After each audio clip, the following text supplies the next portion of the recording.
About how to awaken women to their full potential, please allow me to introduce Smita Joshi.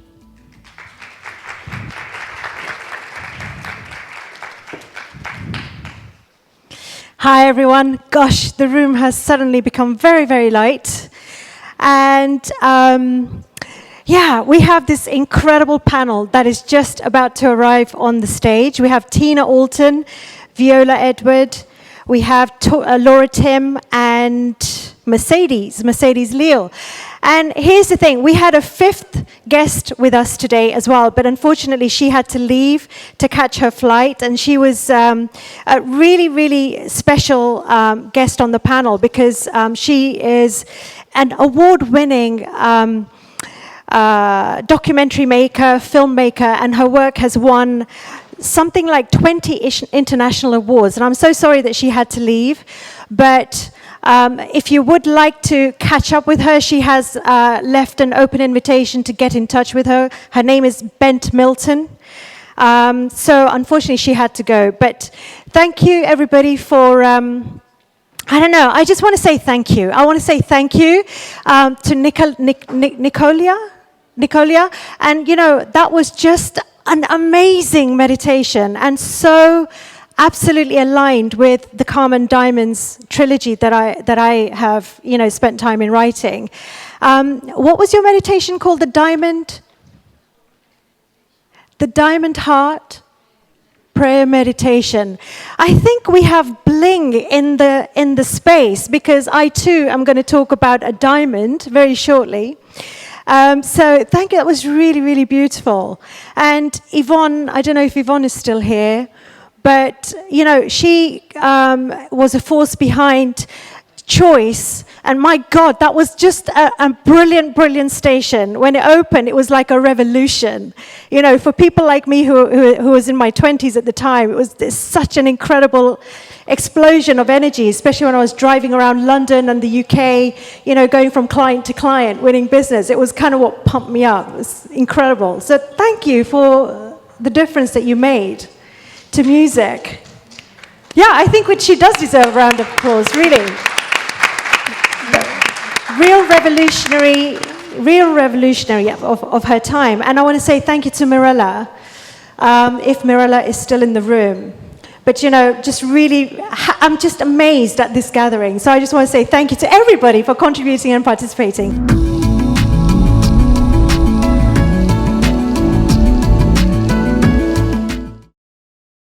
So let me introduce you to this incredible panel. I'd like to start with the youngest of the group. She is only, are you still 30 or are you 31 now? Or 30 and a half? So Laura's just 30 years old, and she's a business and success coach and an international speaker. She speaks on the international stages, sharing her success strategies and keys to running successful businesses. She's spoken in the same forums as some of the world's greatest names, such as the #1 business wealth coach, J.T. Fox, the apprentice judge and best-selling author, George Ross, and Vanilla Ice. Who gets to present with Vanilla Ice? So American rapper, actor, and television host. And she's also been recognized for awards.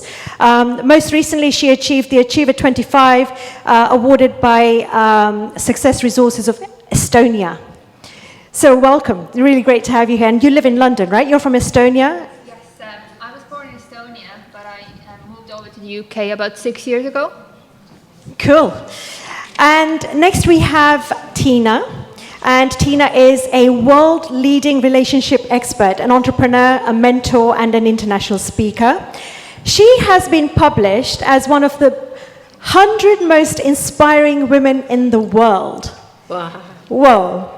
So who published you as being one of the, so what was the publication?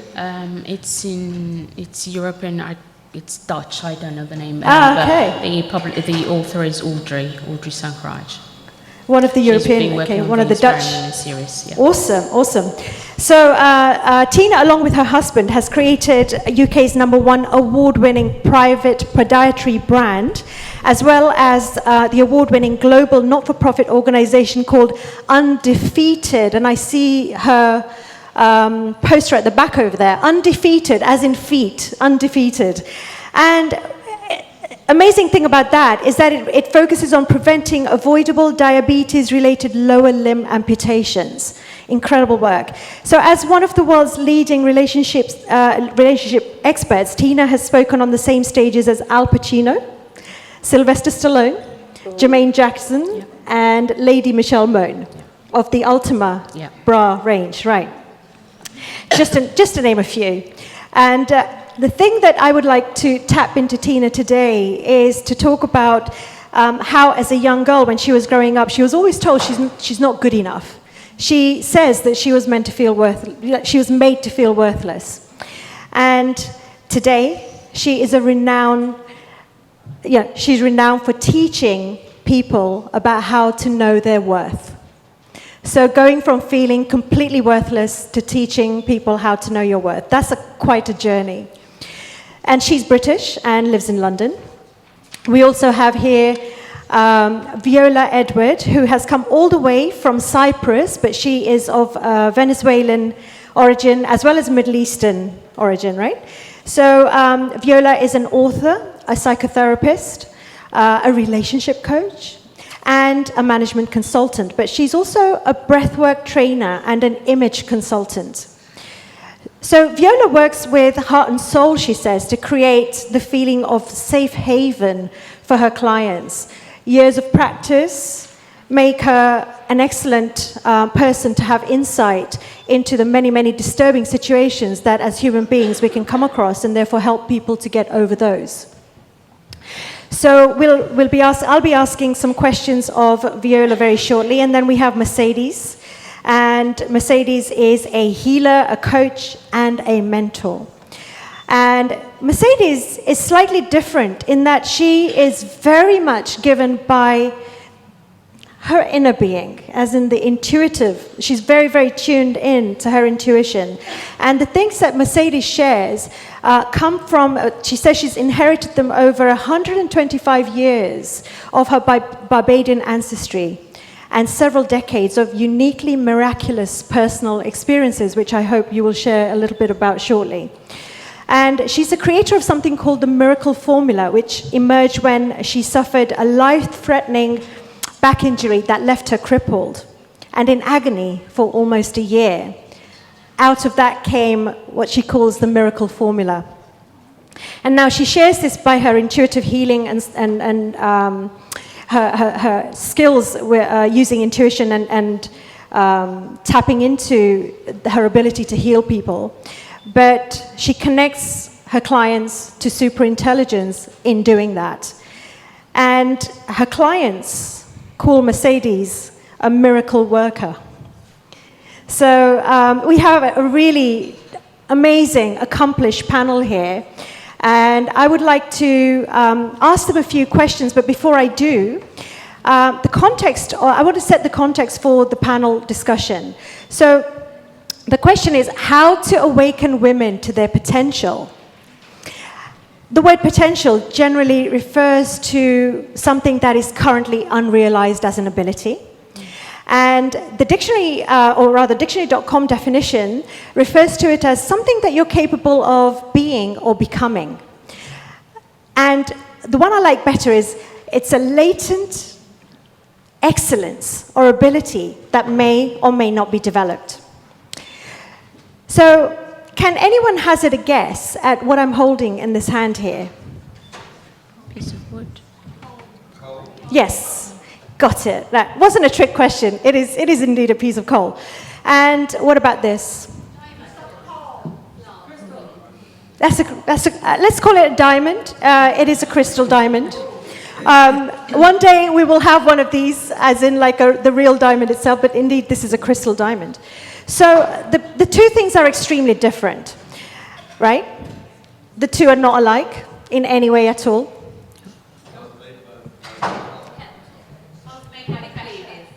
Say that again. Both made by pressure. Both made by pressure. Perfect. Right, so what is the difference between this and this? It's exactly as, ma'am, I didn't get your name? Bueno. Okay, all right. So as she said, so it is indeed, the difference between this and this is that a diamond is nothing more than pure carbon that performs well under pressure. Think about that. A diamond is nothing more than pure black carbon that has performed well under pressure over time. And the thing is that just as a diamond is buried under layers and layers of earth that has built up over millennia, so over our own lifetimes, the pressures of life build up one after the other and obscure our own power and brilliance. Would you agree with that? Yeah. So and that is what we actually refers to as potential, the power and the brilliance that is residing deep within. And we're talking about potential. That is indeed potential. Now, in Sanskrit, the ancient sages of India called the field of pure consciousness Brahman. And yesterday, Erwin Laszlo was talking about Akashic field. And Akash indeed is a Sanskrit word, which Akash means sky or ether. And the diamond that we're talking about is a subset, if you like, that we can connect to as human beings. Because the field of Brahman or Akashic field is so vast and abstract, we can't actually tap into it purely from the place of our human, the limitations of the human mind, if you like. However, there is a subset of that we can indeed, the sages call it Atman. I like to call it the inner diamond. So to get to the treasure that lies right here at the core of you, it's a matter of first recognizing that it's there and then clearing away the debris that keeps us from experiencing it. So what does it take to tap into your potential, this incredible potential? What does it take? And how do you become the promise of who you truly are? How do you become that? So let's talk to these 5 exceptional people here and see what they have, who are doing exactly that. They are tapping into their potential. And I want to hear from you guys the journeys that you've undergone to be able to arrive to where you are today and how you're tapping into the potential, but in a way where everybody here can take something away as a if you like, a call to action, and maybe through what you say, they will get their next breakthrough.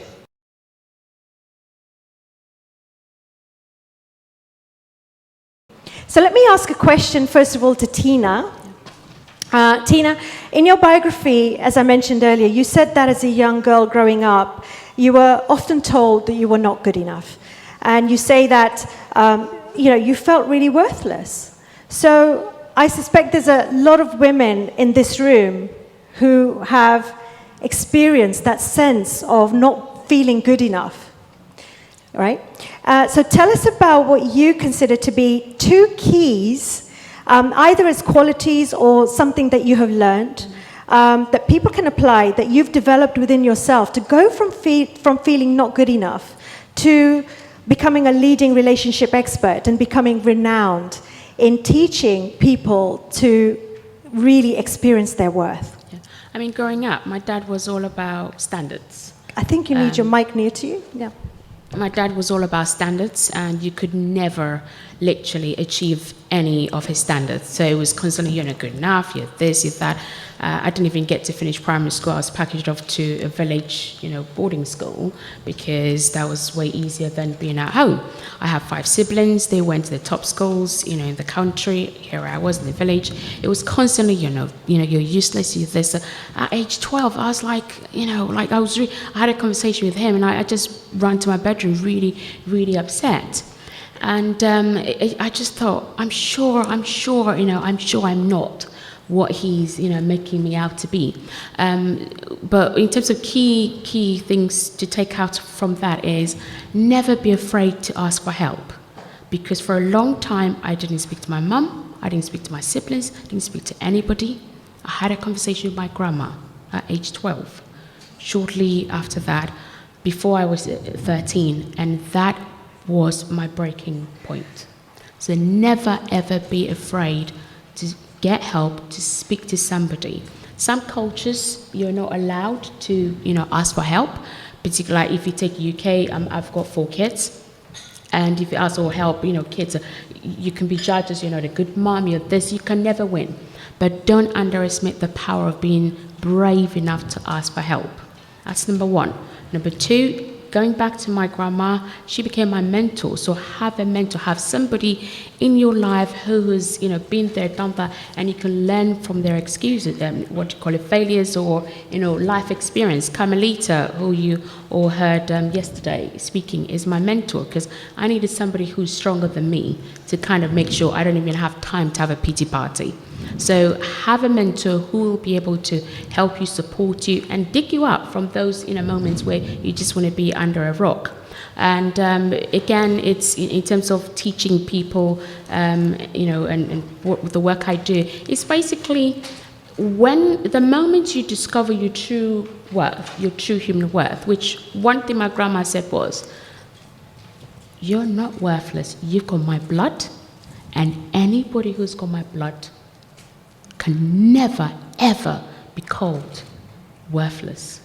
And that was that glimpse, knowing that my grandma believed in me.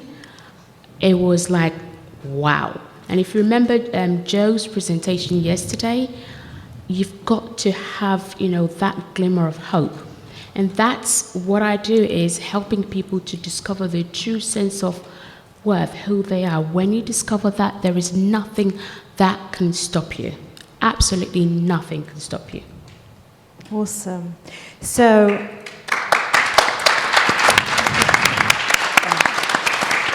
ask for help and find somebody, whether it's a mentor or somebody else, somebody who can believe in you, who can hold up the mirror, if you like, the days when you don't see yourself as that person in the mirror, who can remind you who you are. Excellent.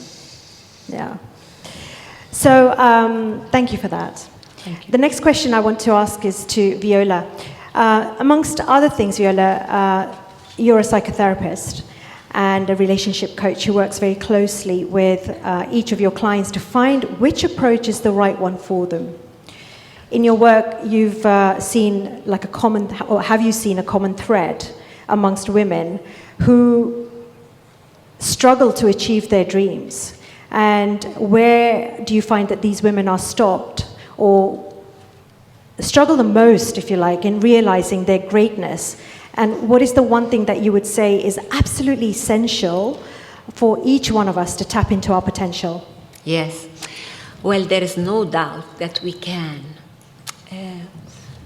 What's happening is, what is the price we've been paying for that? So my work with women for more than 20 years is that there's a difference between the effort we're doing while we're going after our dreams, and when that effort becomes an eternal suffering, like what we call COEX, condensed experience of suffering because of an effort that becomes a sacrifice, being that handling a bad job for a long, long time, being in a not honoring relationship for a long time. So what I think has been happening with us is that we can, and we have achieved having family and having work. We have achieved being minister and being president. We have achieved being astronaut, but we still need to get over two major factors. One is our victimacy. It's like there is something related to womanhood and suffering. And I think the energy that we put on that, we can use it for creativity and for helping the world to be a better place to live for all of us. And the other thing is our need, and I can say that because I've been working in different culture and different country, of approval for whatever is the male. Sometimes it's the man, and sometimes it's somebody else in our family or in our work who has that male strong energy. And that need for approval still also put us down. Yes. So I always remember a sociologist that she said the big discovery, the big achievement of the 20th century was not to have gone to the moon. It was women coming out. But Wow. if we're still waiting for the prince to come and save us, we're not making it in a holistic way. So my role with women is that we can have it all. Of course, we do sacrifices, we do effort, but not eternal, not putting our skin in the process for so long. We need, it's something, I remember also an old tango in Spanish will be like, no es lo mismo vivir que honrar la vida. It's not the same thing to live than honoring life. And we can live honoring life and achieve everything we want. It's possible, and this is what I would like to leave you.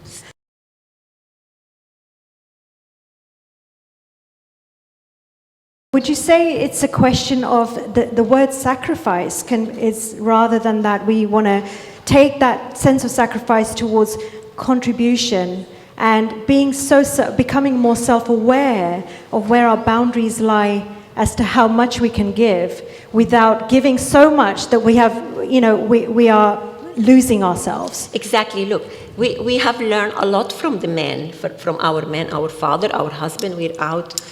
We have to learn something else from them. With the men, there is very clear issue about what their work represent, what their entertainment represent. I need to go to sport, I need to go to that concert. It's very clear for many men. For us, please, let's learn it. Don't sacrifice that part. I mean, how many of us, we're out there working hand by hand, making the same money or more. And even when we have men who want to help us sometime at home, we say, no, I'll do it. No, it's like there is something that it's like a need to justify our existence or our success or our pleasure. So I think what I want to do is to work in that area. Of course we can, and we have been doing for a long time, but we can all. I want to leave that message for you. We can have it all. So we of course, in moderate way in some area, and depend what is all for each one of us. Maybe wealth for you means different than wealth for me. Maybe, but it's how it is to have a good relationship, to have a balanced health, to have fun and wealth. And yes.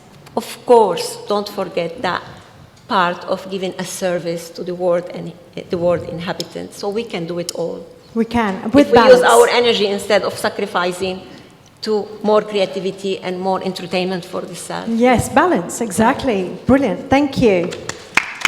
Yeah, thank you. And for Laura, the question I have is that, as I said, you're by far the youngest in the panel. At the tender age of 30, among your impressive list of credits is that you're known as an international ultra-high achievement authority and an elite speaker. One of the things that all of us have to confront is, if we're to mine, if you like, into our potential, is what I just call, our inner diamond. The multifacetedness, how to express the different facets of who we are. What major fears have you had to conquer, and how do you do it? That's one question. And apart from the good will of your family, and especially your mum, family and friends, if you like, what would you say is the source of your confidence? So it's a double-edged question. What's the source of your confidence? But before that, what fears have you had to personally confront and overcome? I think one of the biggest fears, especially while we're growing up, when we're children, we have all these dreams and the world seems our oyster and everything seems possible. But the older we get, we have all these obstacles and barriers. Sometimes it's people around us who tell us that something is impossible, while maybe it's impossible for them in their mind, but it doesn't mean that it's impossible for you.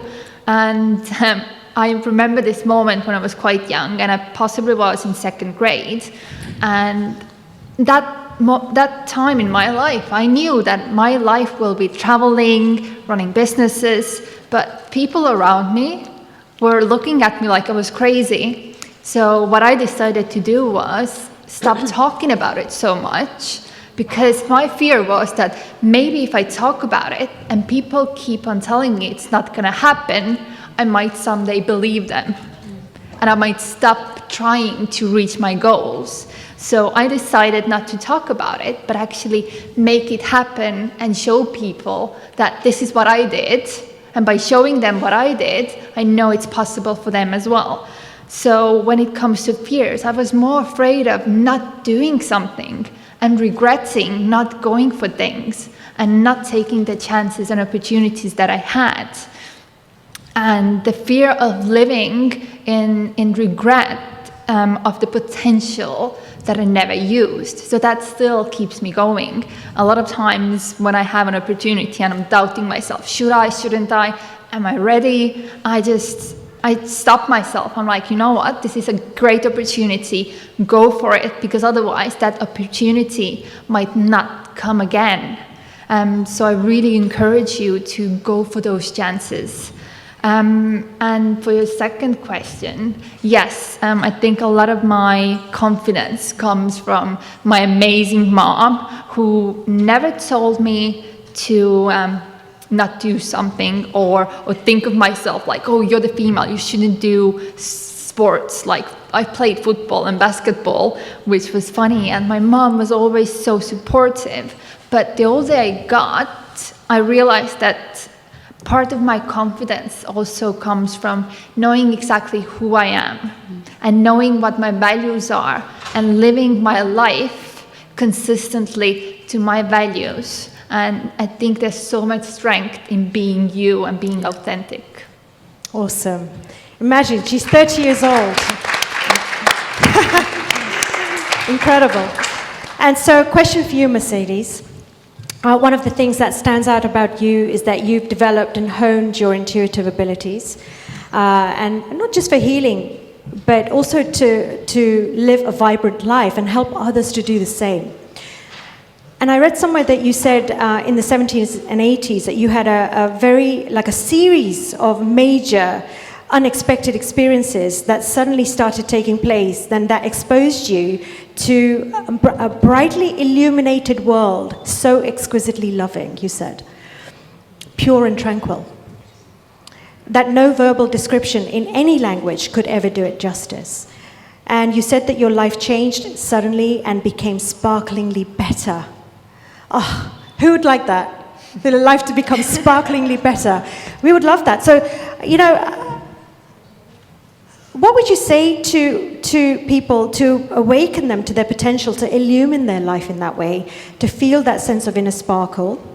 So can you tell us specifically what you did or what you learned about yourself that gave you this awakening? Sure.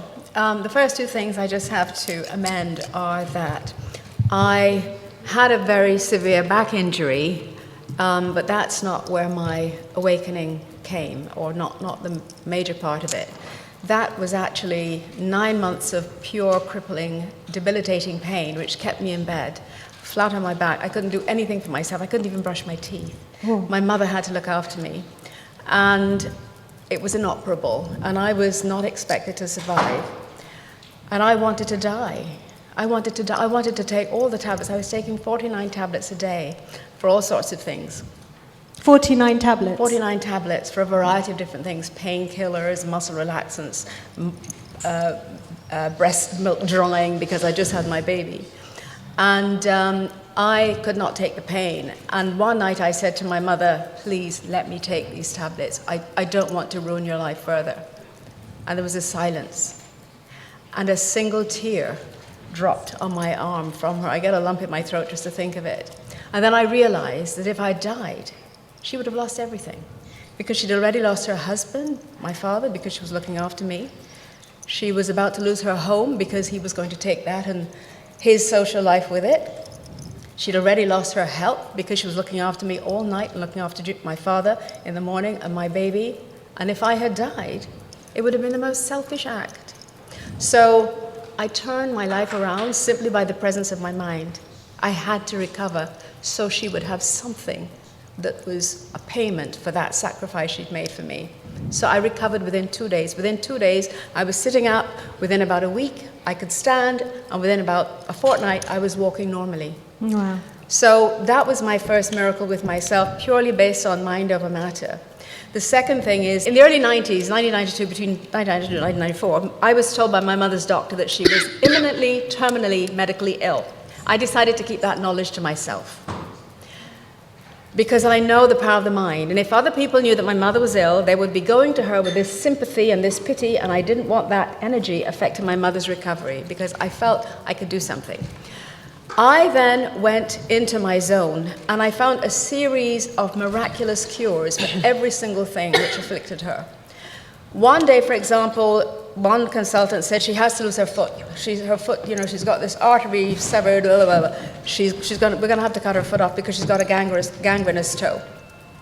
I went into my zone, went to my computer, found a product. After having been told by the British medical establishment, there's nothing we can do for her, she has to have her leg amputated. I looked in the internet, and within a very short time, I found a product, but it was from America. I called the company, left a message on the answer phone. It was a Saturday. The nurses had walked out. They said, we can't help her anymore. You have to find your own way. I had a call half an hour later from the marketing director of that company. It was called Oculysis. And he said, we are so touched by this message because my father was in a similar position. He said, you can get this product in Holland. I said, great. He gave me the number for the Dutch company. I called the Dutch company. It's a Saturday. I don't expect anybody to be there. The Dutch company says, whoa, we don't normally work on a Saturday. We're doing some research today. You can get that product in London. I said, great. Where can I get it? They said, the Chelsea Pharmacy in London. I called the Chelsea Pharmacy. Mr. Patel, the owner, says, we've got 2 bottles left. I said, they're mine. And I sent a courier. Within an hour, I had that product. And that was about 3 hours from the first conversation that I left this answer phone message, and I had this miraculous product, and none of the doctors could believe how my mother's foot improved. Wow. So she didn't lose her leg. She didn't need to lose her leg. Amazing, amazing. So the power of what you believe, sorry, carry on. So I was just going to say, the power really lies not in your human ambitions that are based on everybody else's paradigm of getting to this stage in a company or being on the board or achieving this financial level of success. Your real power is much more. It's much more than that. You can start your own board if you really want to. And what I love to be able to share with people is the way that they can bring any dream to fruition, whether it's to have a baby, get married, be on whatever position they wish to be. In other words, they then take full responsibility for answering their own dreams. They don't have to go anywhere to achieve them.